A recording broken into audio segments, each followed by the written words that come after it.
Hi, I am Sherry Sloan, the Ladygeek, and today we're going to work with the Magnetic Lasso tool in Photopea. Again, I use Photopea because it's a really powerful Photoshop copycat. Okay, so I thought I'd first just show you how to grab something out of your Google Drive. I'm going to work with this photo here, and I'm going to wind up cutting him out.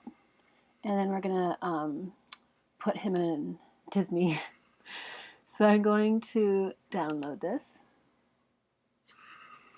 And it's going to go ahead and go to my download folder. And then I'm going to use it right in Photopea. I don't have to look for it. I can just drag it from here and bring it right into Photopea.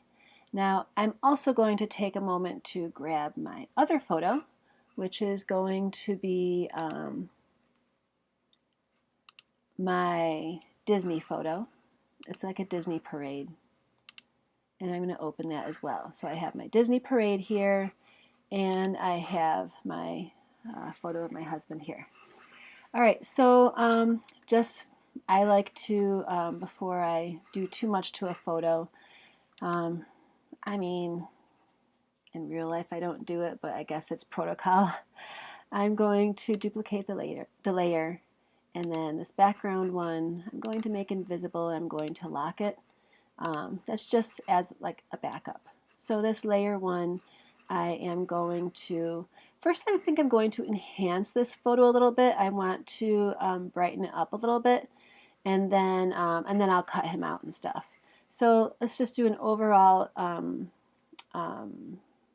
edit. I don't really care about anything else in the photo because I'm going to cut him out anyway. So let's just do an overall edit, image, adjustments, and there's all different kinds of adjustments we can use for this image. I want to first deal with, well, let's deal with levels. So with levels, what the levels does is you can determine making the dark darker, making the dark lighter, making the light lighter, making the dark darker. So I'm not terribly hip on levels, but I do know that I want to lighten this up a bit. So I'm just going to mess with these a little bit, and I can add vibrance and color later, but I do want to sort of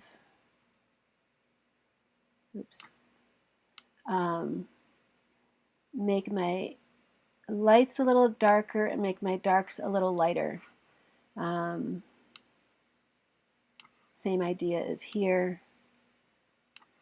So let's see how it looks different. Oops, close the current window first. Oh, okay. So now I can see how it looks different. Oops.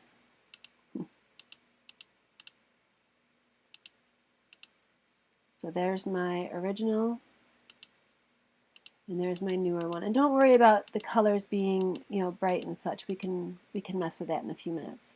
Okay, so next I am going to mess with vibrancy. So let me go ahead and go again to image adjustments, and I always like vibrance. I don't know, I always sort of, maybe because I'm a colorful person, but if I go all the way on vibrance, it makes my colorfuls very, very colorful. And if I go all the way to the left on vibrance, it mutes out my colors almost to black and white. So you can always reset it, but I'm going to make my colors more colorful. And I can always zoom in on this to get a better view. I don't know if I can do it from here. No, not right now. I have to finish what I'm doing first. And then my saturation, again, if I go all the way to the left, it's black and white. If I go all the way to the right, it's super saturated with color. Again, I like to saturate mine a little bit just so I can have some color to my subject without him looking unnaturally orange.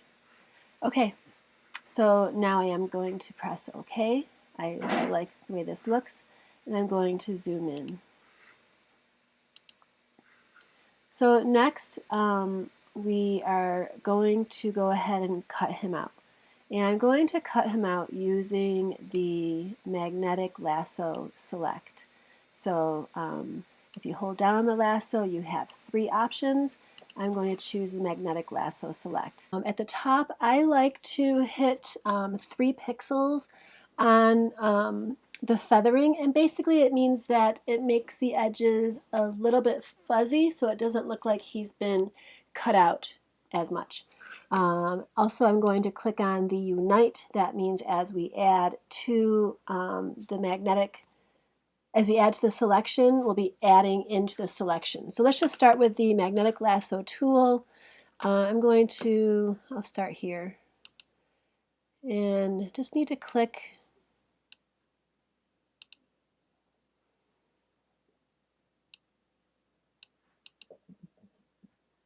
Come on, there we go.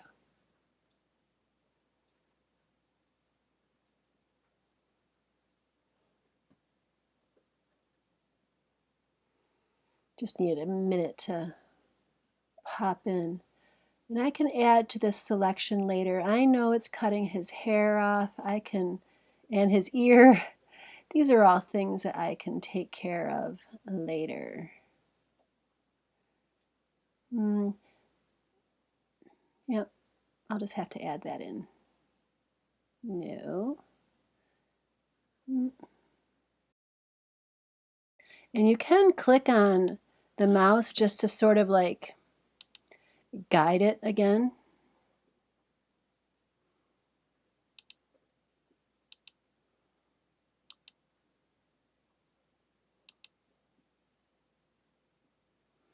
But it really does a pretty darn good job of following along. And what it's doing is it's recognizing where the pixels are different from each other. So that's why it's not really catching that shadow there. But that's okay, I can add that in. Right now we're just getting the magnetic lasso to go around a bit. Okay, so we have something here. So let's go ahead and refine it a little bit. So we have the Unite one done, and that means that whatever we loop around will add into our selection. So I'm going to just move this around, and now let me get my actual my lasso select. I like that one better for adding in.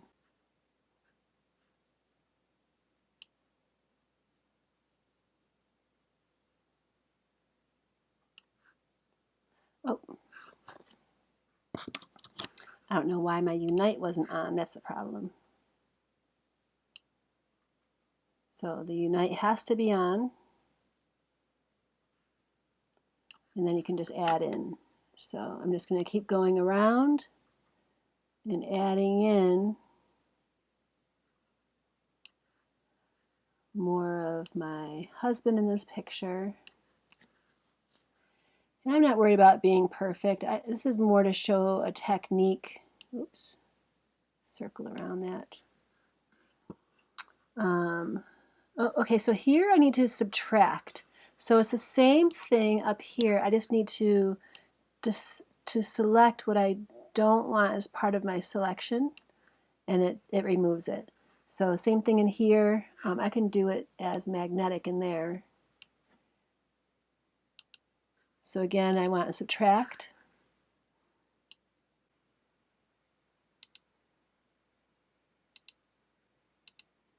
There we go. So same in here. I need to subtract everything in here as well.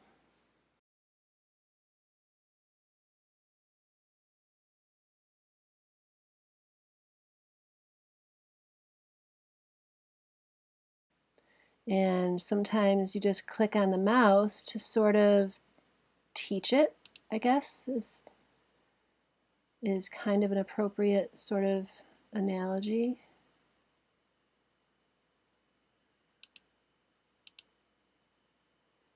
I'm just using my magnetic tool up along the staff.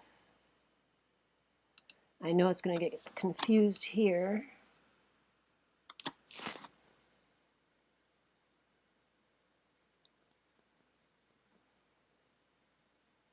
And go back to my first dot.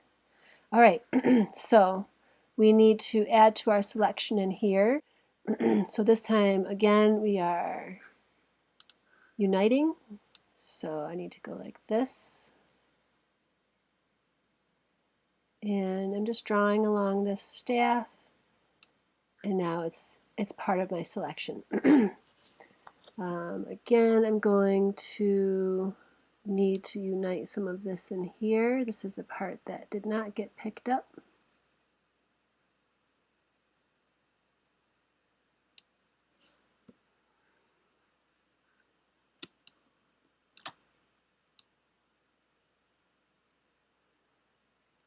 So we're just finding the pieces that we missed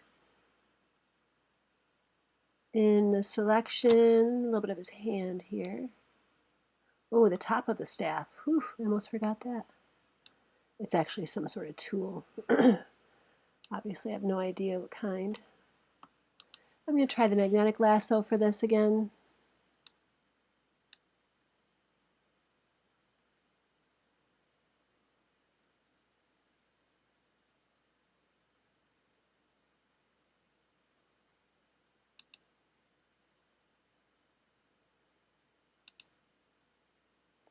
And again, you only need to click it to train it, and if it goes the wrong way, you just click it. Boom. Add it to there.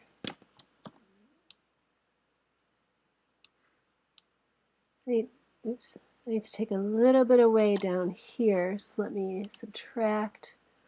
I'm going to use the regular lasso again.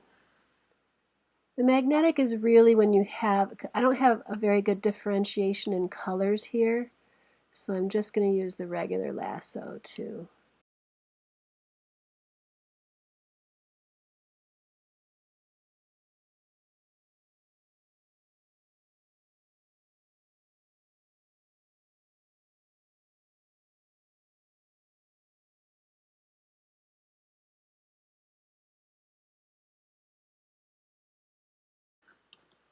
Okay, I have successfully cut him out using the Magnetic Lasso tool. So now I'm going to, I'll show you the long way, but the short way is Control-C, Control-V, but he is done being cut out. So I'm going to do Edit, Copy, Edit, Paste, and now you'll see that I have him alone on his own layer, and that there is a little bit of feathering done. It's pretty good. For the purpose of this beginner project, I'm going to say we did a pretty good job. So now let's go ahead and put him in a different environment. Well, I already copied him. So now let's open up that new file.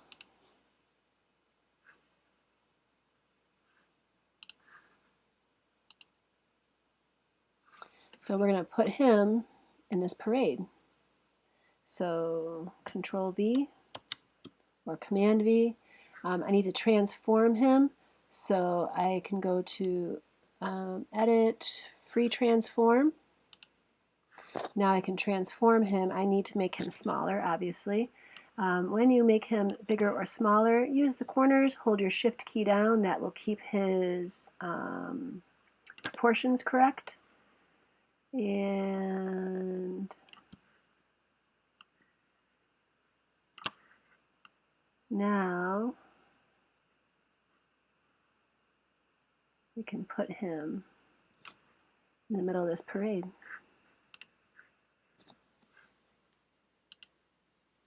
And there we go. We have successfully put someone elsewhere. So that is a demonstration of the Lasso tool and the Magnetic Lasso tool in Photopea.